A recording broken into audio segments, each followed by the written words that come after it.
Thank you very much, Chair. It feels slightly like I'm at the Oscars this morning with the chandeliers and the spotlights, and so I'll switch swiftly into housing. I've been asked to speak today on sustainable refurbishment. I have to start with a little bit of a disclaimer. I am by no means a technical expert. So really what I'm trying to do this morning is to just give an overview of what sustainable refurbishment in the housing association context means, some examples of current or recently completed projects that housing associations are leading on, and also demonstrating the benefits of investment in refurbishing homes rather than demolishing them, although I accept that sometimes is the only option.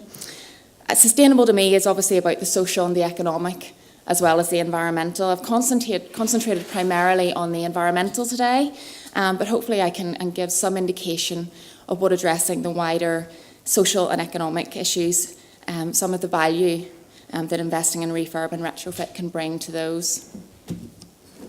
So, very quickly, just by way of background, I'm sure most of you in the room will be very familiar with housing associations and what we do.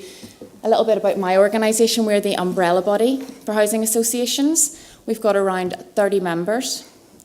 The smallest maybe has less than 100 homes. The largest would be well over 6,000 homes now.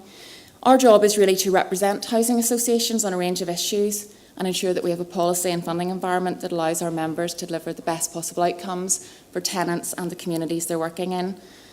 A key part of that is about making the case for housing associations. I think there are certain perceptions around what they do as organisations and a sense that perhaps they aren't as hands-on in communities as other organisations. But I think actually the majority of housing associations are very connected to their tenants and to the communities they work in, and also increasingly aware that they need to work closely with other partners and stakeholders and with local government. As you can see, we provide a range of different housing options and also quite a lot of additional services. This is just to give you a very sort of quick snapshot of some of the key figures around the sector and to give an idea of how much housing associations are investing into the Northern Ireland economy. Since the mixed funding regime was brought in, so since developing new housing was moved from the housing executive to housing associations and private finance is used to supplement government grant, housing associations have brought in 450 million by 2011-12, and actually we just published our 2013 global accounts, and that figure has jumped significantly to 575 million, so that's 125 million in just a year. So it gives you a sense of just the scale of development that associations are involved in. And the total value of assets held by the sector is now over 3 billion, so very much a growing sector. These are thriving social businesses.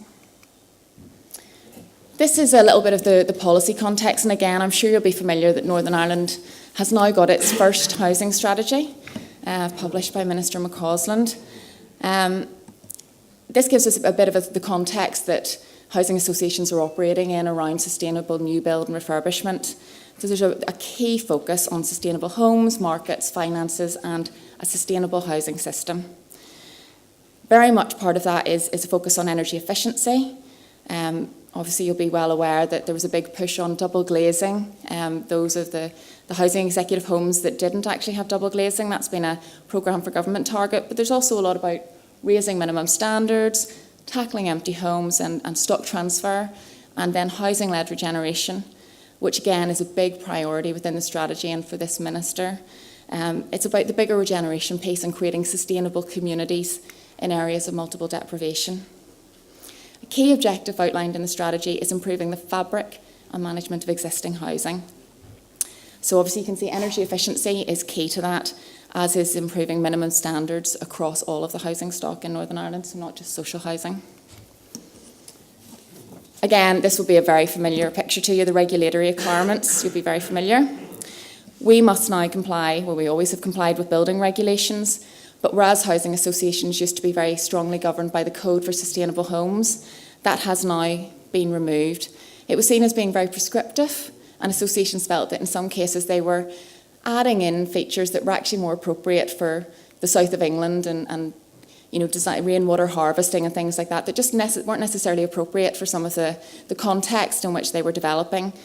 So in some ways it was a welcome removal because it's a less prescriptive development environment, but it also means that there's no longer a linkage between energy efficiency and grant, perhaps in the same way there was under the code.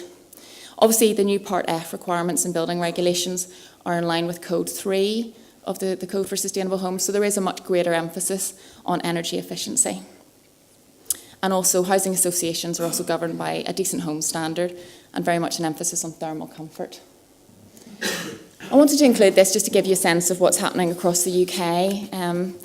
Sustainability is very much a priority for housing associations, not just in Northern Ireland, but right across Scotland, England, Wales as well. And the Sustainable Housing Awards were just recently announced this month. And just to give you a sense of some of the work that's going on in England, this is 2 awards. A smaller housing retrofit was Yorkshire Housing, so just 20 homes. Larger housing retrofit was over 1,000 homes by Riverside, which is a very large housing association operating in England. Some of the features that they've introduced, and I'll not talk you through them all, you can obviously see them on the screen. I think it's worth noting that Yorkshire actually managed to reduce energy costs almost by half, so from £2,000 per year per household to between 700 and 1,300, so quite a significant improvement. And obviously these organisations are working with families and individuals on very low incomes, households who really are, if not in fuel poverty, on the verge sometimes of falling into fuel poverty. So energy efficiency and reducing those energy bills is very important. I want to mention new build briefly. Obviously I'm talking about refurbishment today, but I think it's worth talking about just in light of the fact that it was about reducing maintenance and future refurbishment costs. Housing associations have really embraced the sustainability agenda, I have to say, and they've been building past the statutory and regulatory requirements in a significant proportion of developments for a number of years now. One of the key drivers is obviously because of their tenants. Tenants are on low incomes, there's a big threat of fuel poverty. So this is partly about the environmental considerations, but also very much about the end user and ensuring that they have a home that is cost effective and easy to heat. There are a number of Code 4 developments in Northern Ireland, including some using renewable materials, passive house development, and also I think we've just got the one Code 5 zero carbon development, which is currently on site. I think the benefits of investment in efficient social homes can be seen in the drop in fuel poverty levels in social housing. So between 2009 and 2011, a period in which there was quite a significant amount of build by housing associations, fuel poverty levels in social housing fell from 51% to 40%. So these developments are actually making a very significant impact on the ground. The Code 5 development is worth just mentioning briefly because it really is a demonstration of how difficult it is to build to this standard, particularly in the social housing sector. Housing associations bring a large amount of private finance to these projects, but they're also reliant on grant. The design costs for the Code 5 scheme have been quite significant. The designs had to change to reflect growing costs. It's been a very expensive project, and the association takes on the risk and the expense because the grant only goes to a certain level. So in a lot of cases, housing associations are really investing in this agenda at risk and using their own reserves or their own financing. So these are a few recent new build schemes, just to give you a sense of what they look like on the ground.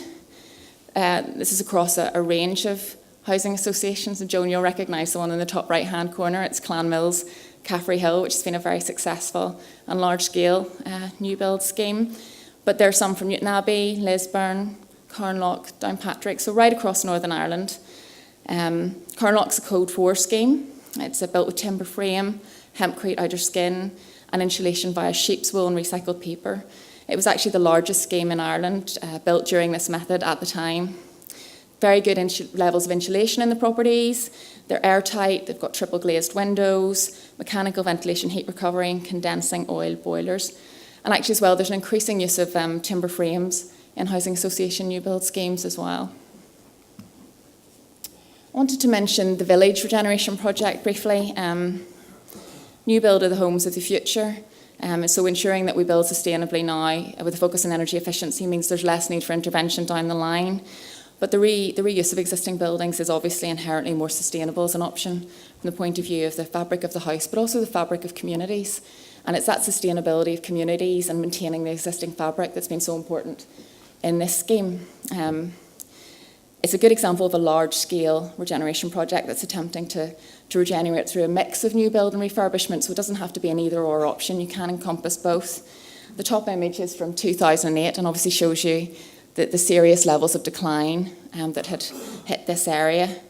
Cutting the sod in 2012, and that demonstrates just how long the process has taken. There's master planning, community consultation, and actually there's a community design team to ensure that there's buy-in to the project. There had to be some demolition work, obviously. The first new homes were launched this month. You can see the Minister and the Chair of Fold Housing who have provided them. The first phase is 37 new homes. It's a £3.5 million project, and £1 million of that has been brought in by the association through private finance. So there'll be a total of 114 new builds by the end of the project, but there'll also be 22 properties being refurbished. And I think one of the interesting things as well was that they tried to maintain the existing street layout, the existing facade of buildings, just to ensure that that kind of fabric of the community was maintained. Moving on to stock transfer, this is very much on the agenda for housing at the minute. These are very small-scale stock transfers from the housing executive to housing associations, so moving stock from publicly owned properties to effectively private ownership in housing associations to a degree. It's a voluntary process, so tenants have to buy into it. They have to agree that they're quite happy to move their tenancy from housing executive to a housing association. And the reason they've done that in this case and also in a recent stock transfer that has just been agreed is because they can see the benefits of the refurbishment to their homes. This is the Craigan estate in Derry, Londonderry, and the refurbishment is focused in and around Rinmore Drive, Balbion Pass and Linsford Drive. Some houses did have to be demolished in Kildaff Gardens. They were just beyond repair, although they were being lived in. But the association decided that really there was no possibility of bringing them back up to sort of proper habitable use. But the majority have been refurbished. There's been a huge amount of consultation with tenants about the process, particularly because, as you'll appreciate, rents do go up. The cost of the refurbishment and the significant work that's going on in these properties means that the low levels of rents under the housing executive just weren't sustainable. But the tenants have all agreed that the rent increase is worth it because of the benefits that they're getting. So the homes were reconfigured. Ground floor extensions were put in to create bigger kitchen dining space, separate living rooms and either ground floor bathrooms and 3 bedrooms or 2 bedrooms with an upstairs bathroom. So I think just looking at those pictures you'll agree that they're in a pretty high level of disrepair. And this is what they look like now. Very nearly finished. There's just a few more properties in the midst of refurbishment, but they should be completed soon. So all of this carried out with the existing building fabric, but with an emphasis on improved energy efficiency. So there's been additional cavity wall insulation, roof space insulation, external insulation and render, new UPVC windows, external doors, and colour-coded aluminium sills, which are all making a big difference to heat loss. Apex Housing Association, who undertook the project, have also installed gas central heating with metered systems, low energy light systems, and they meet the Eco Homes Good standard. As well, Apex made an effort to ensure that they didn't lose those tenants, they didn't leave the area. They wanted to ensure it was sustainable in the broader context and keep people living within the community. So they decanted tenants into nearby properties under their ownership, and then were able to move them back in very, very quickly into these new homes. And they really are new homes, and I've spoken to a couple of the tenants who live in them, and they've said that it actually feels like moving into a brand new house. It doesn't feel like the property that was there before. So significant has been the scale of the refurb. A traditional sort of refurbishment project for a housing association would be taking on homes that look something like this, although obviously not all of the stock that we take on is as bad as that. But this is Ballysally in Coleraine, and it's a project that Oakley Housing Association are about to take on. They're going to be refurbishing with replacement roofs where necessary, new windows and doors, heating systems, controls, improved insulation levels. And actually they're also fitting solar thermal panels as well. So that's a sort of standard scheme that you'd see a housing association taking on. But they're also looking at renewables to kind of push the boundaries a little bit in terms of what associations are doing on energy efficiency. So looking at things like retrofit solar PV, feeding into landlord electricity supply, and that again has that knock-on benefit of saving money for tenants, and also the renewable obligation certificates to give a bit of a financial incentive. So associations are really trying to take advantage of all of the opportunities out there in relation to energy efficiency and renewable technologies. I want to show you a very short film now. It's from a housing association called Hearth. Very, very small association, but they do very specialist work. They renovate and restore properties which would be deemed to be architecturally significant or important.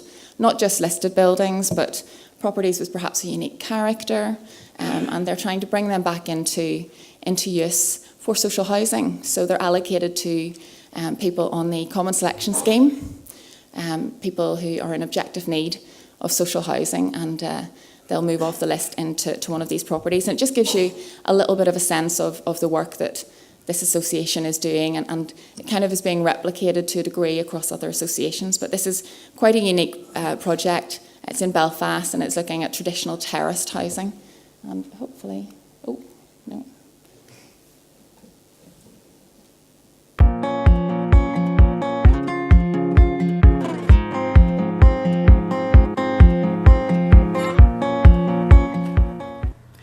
Traditional terraced houses are often undervalued, yet are capable of economic improvement.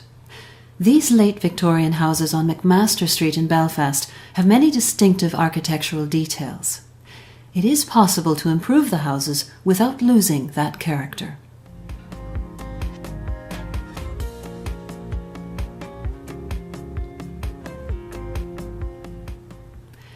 Some energy-saving measures are shown here.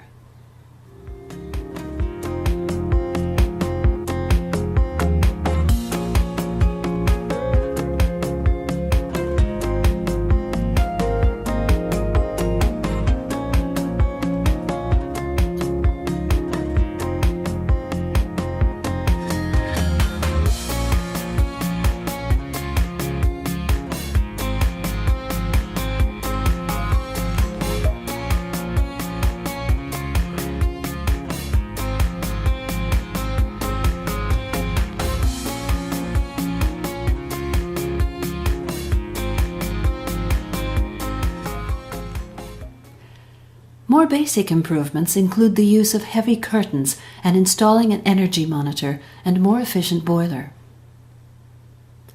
At numbers 22 and 24, two houses were combined by Hearth Housing Association to create one larger home while retaining the character of the street. The combined house has space for a garden or vegetable patch at the back. Harnessing the embodied energy of such terraces preserves our built heritage and increases sustainability. Reuse is better than new build in terms of carbon dioxide emissions, and it can stimulate community regeneration and job creation. Retrofitting existing terraces conserves energy, money, and local character, regenerating entire neighbourhoods.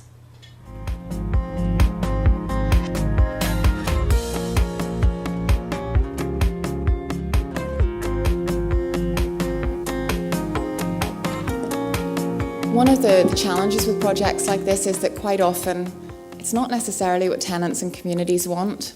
In the past, there would have been a sort of a policy direction towards demolition as the first option, and large swathes of traditional housing, and I would suggest architecturally significant housing, have been lost, particularly in areas across Belfast.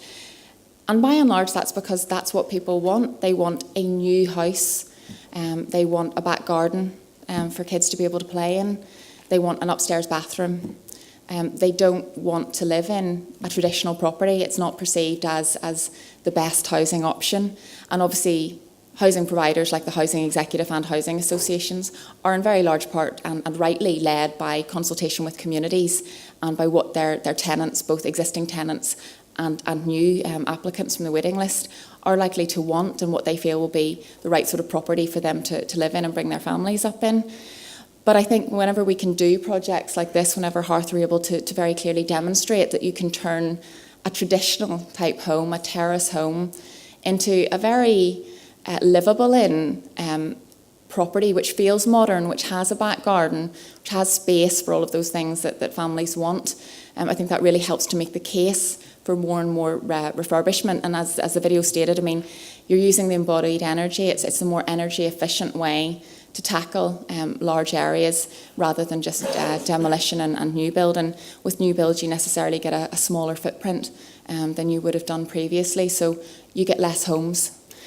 So this very much is one of the ways in which housing associations are trying to improve the quality of housing stock and people's lives, but also to maintain the character of neighbourhoods, the existing fabric of communities, and to do regeneration in new ways. And it's particularly important in relation to the empty homes agenda. We have a significant number of empty properties across Northern Ireland, and whilst there has been a big emphasis on new development of social housing on a new build programme, actually if we were able to bring a lot of that existing stock back into use, it would go a long way towards meeting housing need. So I've kind of looked at the big schemes, the regeneration projects on a larger scale, and then the sort of the terrace street. Grove Housing is basically just about one property. They invested a huge amount of time and effort in one Victorian terrace in North Belfast.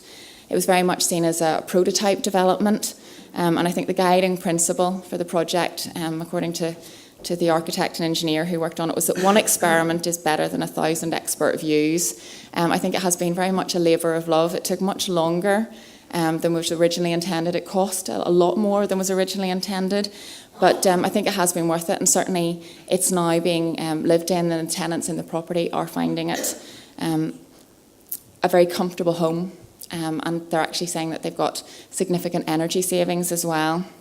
It's quite an interesting project because it combined a range of different techniques, and I think they did it a little bit of trial and error. Tried something. Passive house was the original starting point, and then tried to build in other things to reflect probably more of the experience of who was going to be living in the property. So the active house approach and Minergy principles is very much about the comfort of the users living and working in the building, and it's about kind of continuous air renewal. So you're not getting that absolutely fine in winter but impossible to live in summer type effect that can be generated by passive house. Just some of the features that they built in: it was an airtight envelope, triple glazing, day lighting, photovoltaics.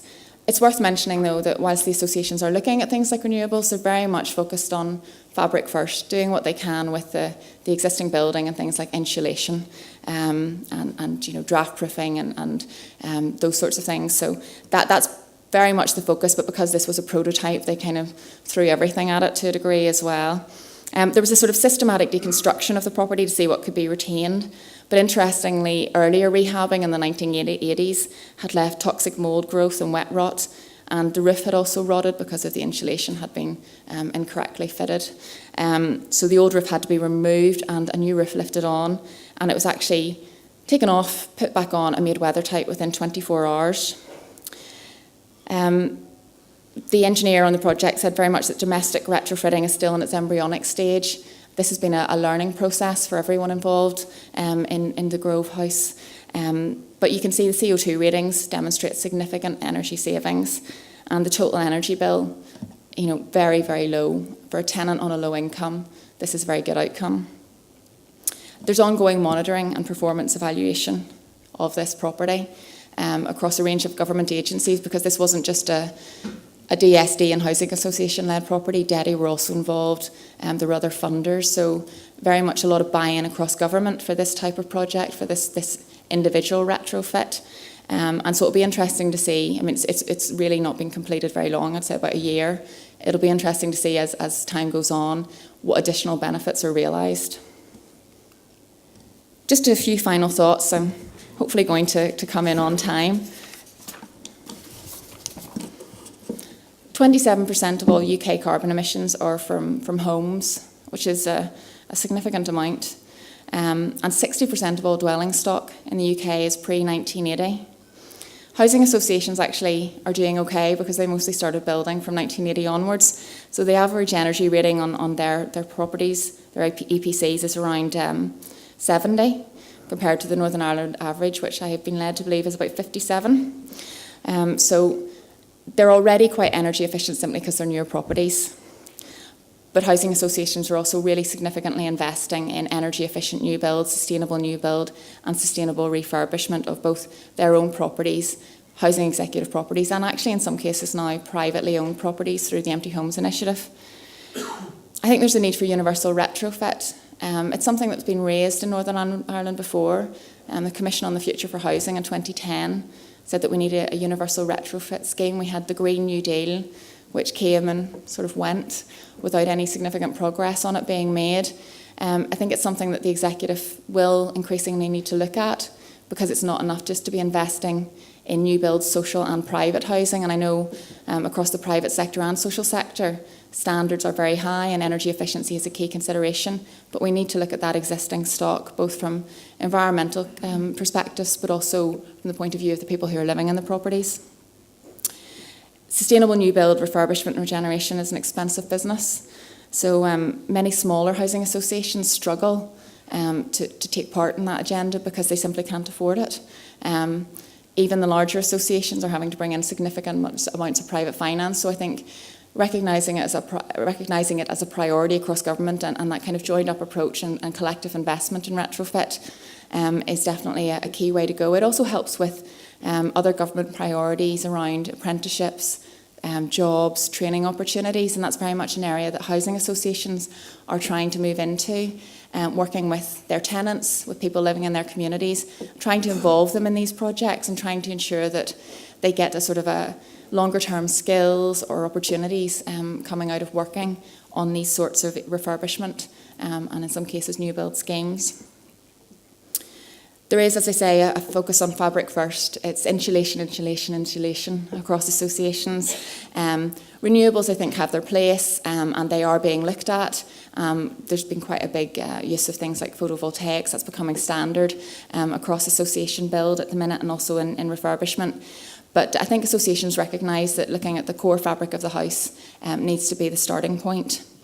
And finally, I think it's just worth mentioning that we can focus on the buildings and the technologies, but really, we need to be bearing in mind the people who are living in these properties, and that's been one of the key things that housing associations have fed back, is that educating tenants, making them aware of how these systems work, what the benefits of living in their new properties will have, how you use the energy efficiency measures to best effect. That's absolutely fundamental. It's the only way in which you realise the short-term and longer-term benefits of investing in refurbishment. It's taking into account how people use their homes and the sort of lifestyles that they have. So I'm happy to take any questions at the end, but hopefully that's provided some food for thought about what associations are doing. Thank you.